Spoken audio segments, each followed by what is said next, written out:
దేవుడు మోషేని ఎందుకు చంపాలని చూశాడు? నిర్గమకాండము 4:24-26 చూద్దాం. బైబిల్లో అత్యంత గంభీరమైన భాగాలలో ఒకటి. ఇజ్రాయేలును విడిపించేందుకు దేవుడు ఎన్నుకున్న మోషేని దేవుడు ఎందుకు చంపాలని చూశాడు? మార్గములో విశ్రాంతి స్థలమందు యెహోవా అతనిని కలిసి అతనిని చంపవలనని చూశాను. తన ప్రజలను బానిసత్వం నుండి విడిపించటానికి తాను వాడుకోదలుచుకున్న వ్యక్తినే చంపేయాలని దేవుడు ఎందుకు అనుకున్నాడు?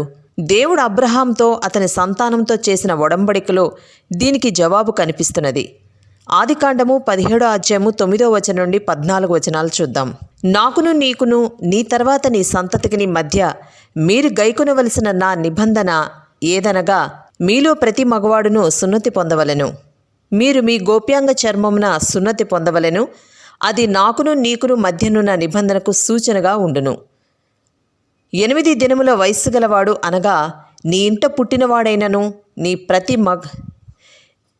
నీ సంతానము కాని అన్యుని యొద్ద వెండితో కొనబడిన వాడైనను మీ తరములలో ప్రతి మగవాడు మీలో సున్నతి పొందవలెను.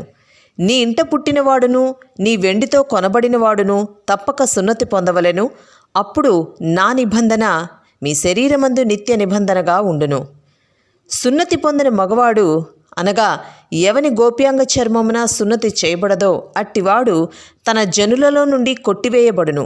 వాడు నా నిబంధనను మీరియున్నాడని అబ్రహాంతో చెప్పెను. ఆ సమయంలో దేవుడు తన ఒడంబడికకు గుర్తుగా సున్నతిని నియమించాడు. ఈ ఒడంబడికకు, ఈ ఆజ్ఞకు మోషే కట్టుబడలేదు. దీనికి విధేయుడయ్యే వరకు లేక తన భార్యను విధేయురాల్ని చేసే వరకు అతనికి ప్రమాదమే. దేవుని ఆజ్ఞకు లోబడే విషయంలో మోషే భార్యే మోషేకు అడ్డుబండగా కనిపిస్తుంది.